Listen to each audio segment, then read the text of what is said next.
Queridos, hoje eu canto de maneira diferente. Hoje eu canto com tudo que tenho, com tudo que sou, com toda a minha alma, com todo o meu ser.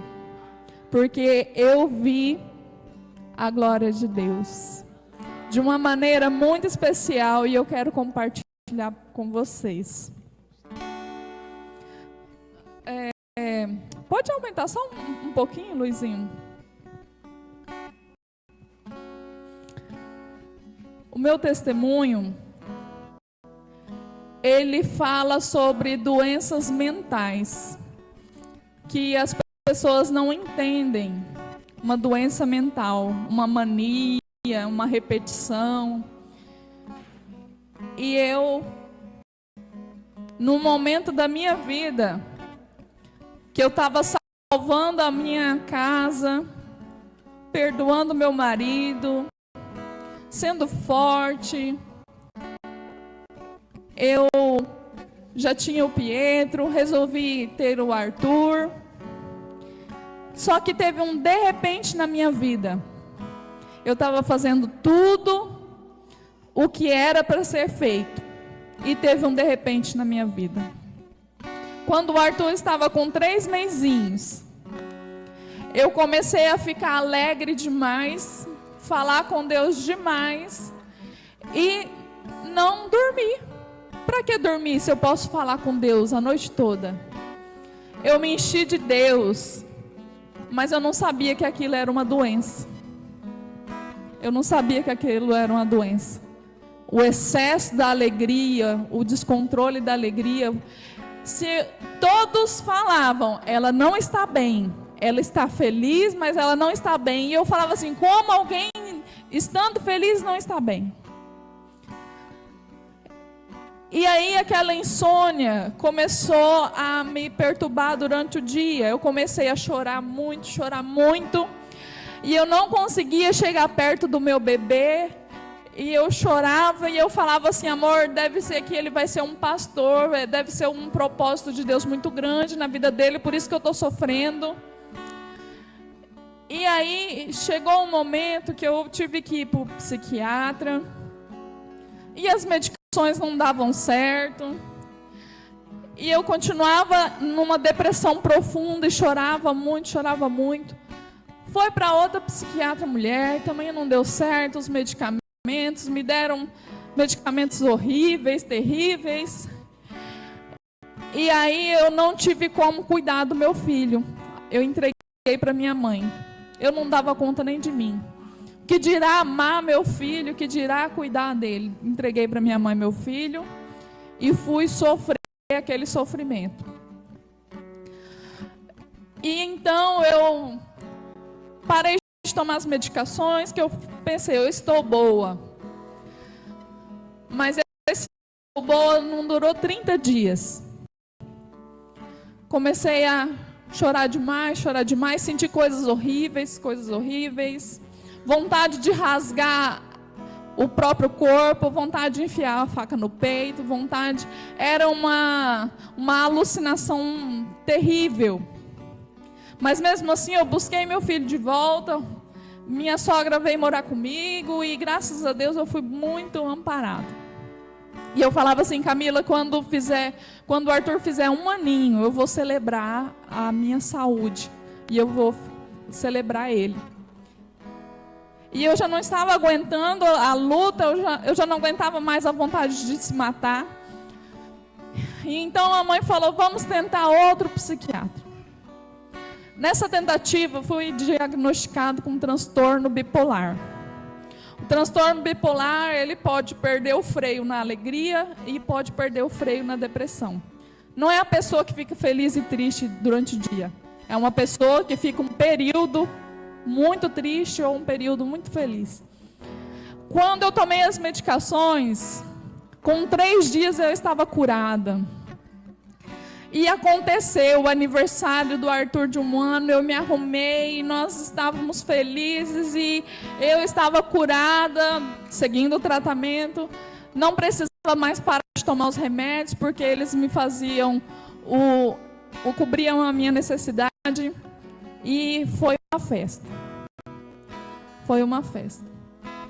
Mas, de repente, a minha alegria, fazendo vídeos engraçados, o Júnior seguia meus vídeos engraçados, fazendo muitas coisas criativas. Eu falei assim, para que eu estou tomando remédio se eu estou boa? Vou diminuir pela metade. E a minha criatividade foi subindo. Subindo, até que eu acelerei, perdi a consciência, perdi a noção.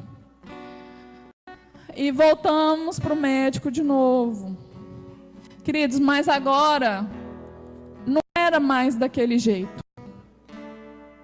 Não era mais daquele jeito. Foram remédios fortes. E eu voltava muito pouco. Alucinada, e eu voltava, todo mês voltava no médico, e ele insistia que realmente eu ainda não estava em si.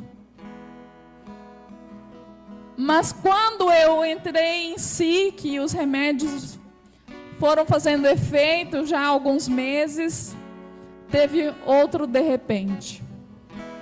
Eu já não era mais a mesma. Eu sentia a ansiedade, eu sentia a agonia, eu sentia vontade de sair correndo, eu sentia tristeza, e o máximo que o médico conseguia era manter a minha lucidez.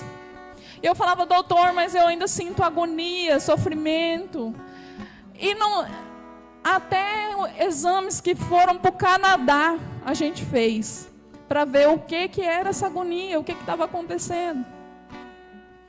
E nada. E outro de repente, nós pensamos, são os medicamentos. Eu não conseguia conversar, não tinha assunto para a pessoa, eu só concordava, fazia cara de que estava bem, mas não tinha assunto, não conseguia conversar, não conseguia sentir afeto, sorrisos. E foi quando até eu comecei a vir para a igreja. E a gente não são os remédios. Vamos tirar todos os remédios. Porque não está fazendo bem, então está fazendo mal. Vamos tirar todos os remédios. E mais uma vez eu fui ficando alegre, perdi a consciência uns 4 dias, pelo que me explicaram. Perdi a consciência, fui para o hospital, tomei todos os tipos de remédios, voltamos para o médico, e o médico, com toda a paciência, voltou as medicações. Só que eu estava feliz, e eu falei, gente, eu consegui, é agora, eu estou bem. Porque eu ainda estava com a alucinação ainda, positivo, né? Eu estou bem, eu tô tremendo, eu estou tonta, mas eu estou feliz. Um monte de efeito colateral. Mas se eu não tinha ansiedade, eu estava feliz. E aquilo não durou. Eu fui despencando. A ansiedade aumentando. E aí, o médico só tentava explicar que realmente tem que concordar, tem que aceitar, você é bipolar, você precisa entender que cada um tem a sua peculiaridade. E eu não estava bem. Até que isso, gente, já foram 4 profissionais. 5 profissionais para tentar me ajudar. E eu orava todos os dias e chorava e falava assim, Deus, ouve a minha oração. Eu pensava no anjo vindo colhendo as minhas lágrimas, igual ao Apocalipse. Eu orava para o Espírito Santo para gemer por mim, com gemidos inexprimíveis. E aí, a gente batendo em todas as portas, remédios naturais, exames que só olha no olho, exames disso, isso, aquilo. E nenhuma porta se abria. Até que a gente tentou mais um profissional e eu falava assim: Deus, será que eu estou destinada a ficar grogue, a ficar dopada? Será, Senhor? E eu falava assim: Senhor, eu acabei com a minha vida. Eu tomava 2 comprimidinhos e eu tirei 1. Nunca mais, Senhor, eu vou ser aquela pessoa. Nunca mais eu vou voltar a ter criatividade. Porque tirando os remédios, a criatividade não veio. Então eu falei assim: então eu estou com sequelas. Agora, Senhor, eu tenho sequelas e ainda tenho a ansiedade e a depressão. E minha mãe não aguentava, porque todo dia era um dia mau. Ela tentou mais um médico.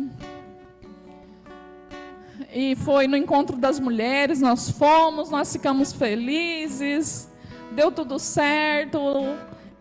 Só que o médico, ele me passou um sedativo, que eu não conseguia nem abrir o olho, e deu errado. Eu falei assim: Deus, realmente, eu vou voltar no médico e ele vai me dar uma fila de remédios e eu vou viver dopado. Não tem outra alternativa. Então eu peguei e falei assim, de tanto a minha cabeça era falando com um psiquiatra toda hora, porque era eles que me ouviam. Então tudo que eu sentia na minha cabeça, eu estava numa cadeira e o psiquiatra estava na outra e eu ficava falando. Eu falei assim: Senhor, eu vou marcar o que eu estou sentindo e eu vou mostrar para o médico, porque eu não tenho palavras para explicar. E quando eu falei assim para Deus, quando eu sentia aquelas coisas ruins, eu falava assim: Deus, eu não vou falar disso. Ninguém merece passar por isso, pensar nisso. Ninguém, Senhor. O dia que o Senhor fizer uma obra na minha vida, eu vou falar de poder, vou falar do poder de Deus, vou falar de tudo, mas eu nunca mais vou olhar para trás. Só que essas anotações, elas servem de base para você entender o que é a ansiedade numa pessoa. Porque as pessoas acham que a ansiedade é ter pressa, mas não é. Vou dar o meu relatório rapidamente. O que eu falei para o médico? Não sinto sintonia na comunicação com a família. Meu sonho é passar uma tarde conversando com uma pessoa e sentindo que a hora estava voando. Eu pensava: como que alguém conversa mais que 5 minutos? Como que alguém consegue ficar conversando o dia todo? E se uma visita vier na minha casa? A ansiedade, ela cria um monte de hipóteses. E se uma visita vier na minha casa? Eu não vou ter o que falar. Não quero que as pessoas fiquem perto de mim, porque não tenho o que falar. Não suporto se alguém entra na minha casa, porque daí eu terei que dar atenção. Eu quero conversar, mas ao invés disso, sinto vontade que a pessoa vá embora. Alguém conhece alguém assim? Não consigo ficar em rodas de amigos, porque a minha mente ouve as conversas, mas não sente nada. A ansiedade, perto das pessoas, perto do marido, perto dos filhos. Não tenho vontade de conversar com meu marido. Meus pais e meus irmãos, eu só cumprimento e não consigo conversar com eles. Eu passo com eles o dia todo calado. Sinto que a hora passa lento demais e tudo que vou fazer sinto aflição, angústia e agonia. Fico querendo que meus filhos fiquem ocupados com a televisão para mim não precisar sentar com eles. Minha respiração fica o tempo todo ofegante. Daí eu respiro fundo e solto. Fico olhando as pessoas voltando para casa e parece que eu não consigo ficar em nenhuma casa. Eu pensava: o que uma pessoa faz dentro da casa? Será que ela fica 3 horas na televisão? O que tem na pessoa para ela ficar ali dentro?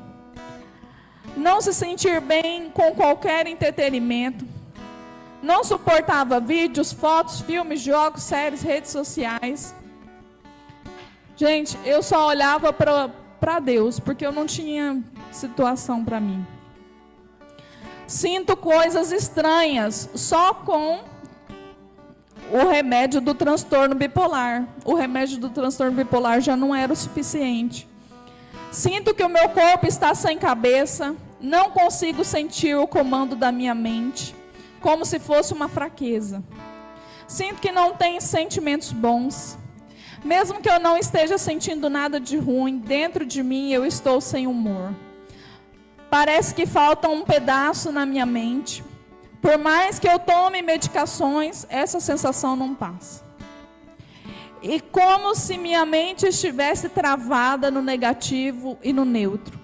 Não sinto prazer quando quero descansar. Nem sentada ou deitada, continuo fazendo as minhas tarefas. Dentro da minha mente, sempre me sinto em nenhum consultório. Minha mente sempre está contando os minutos do relógio. Se eu canto um hino, minha mente trava. Se eu assisto, mesmo que vídeos curtos, meu corpo fica ofegante. E assim foi. Queridos, foi terrível. Quando eu li isso para o médico, ele falou assim, é ansiedade. Falou de uma maneira tão simples. E tirou, eu fiquei dependente também de insônia, fiquei transtorno bipolar, insônia, ansiedade, depressão. Ele substituiu os remédios da insônia, falou, olha, é só a ansiedade. Você vai tomar só o remédio da ansiedade, da transtorno bipolar e você vai ficar bem. E eu falei assim, doutor, eu posso marcar a próxima consulta para 15 dias? Porque eu não acredito que vai dar certo. E se eu estiver tomando um remédio errado? E se eu estiver na pista errada? Porque foram 6 medicações durante um ano. Toma um remédio, não deu certo, aumenta a dose dele, não deu certo, troca de remédio, aumenta a dose, troca, aumenta a dose, troca. Mas, queridos, para a glória de Deus, quando eu tomei aquele conjunto, eu acordei sem sentir nada de ruim. E eu pensei assim, Senhor, tirar a aflição é fácil, mas e a comunicação? Será que eu vou ter palavras? Será que eu vou ter ânimo? Será que eu vou ter ideias? Queridos, para a glória de Deus, eu estou aqui cheia de ideias. Para a glória de Deus, deu certo. Agora eu estou no caminho certo. E eles não me fazem efeitos colaterais. Mas eu não estou aqui para te falar, para você tomar o meu remédio, para você fazer isso, para fazer aquilo. Não. Eu só quero te falar, esteja no caminho de Deus. Esteja no caminho de Deus. Porque Ele vem de encontro com você. E hoje eu sinto que as minhas lágrimas foram levadas. O anjo de Deus venceu a batalha no mundo espiritual. E eu fui reerguida. O que antes era nunca mais, agora eu estou aqui. Agora eu estou aqui. E antes eu ia no banheiro e falava assim, eu não aguento mais. Eu não podia gritar. Pois agora eu falo, Deus, o Senhor mudou a minha sorte. O Senhor julgou a minha causa. E eu falo assim, Deus, o que eu te negaria depois de tudo que o Senhor fez? Restaurou a minha vida. Restaurou tudo, todo mundo. E eu quero deixar o último versículo. Tu contas, essa versão é um pouquinho diferente, mas tu contas as minhas vagueações, pois as minhas lágrimas no teu odre, não estão elas no teu livro? E agora Jó 42, 2. Bem sei eu que tudo podes e que nenhum dos teus propósitos podem ser impedidos. Quando eu chorava e não podia mais falar, e eu falava assim, Deus, nem a incredulidade quer ficar dentro do meu corpo. Mas eu falava assim, eu sei que tudo podes e nenhum dos seus planos podem ser frustrados. Então, queridos, quer um lugar melhor? É o plano de Deus. Nenhum plano vai ser frustrado. Amém? Glória a Deus. Vamos ficar de pé e vamos cantar para o Senhor.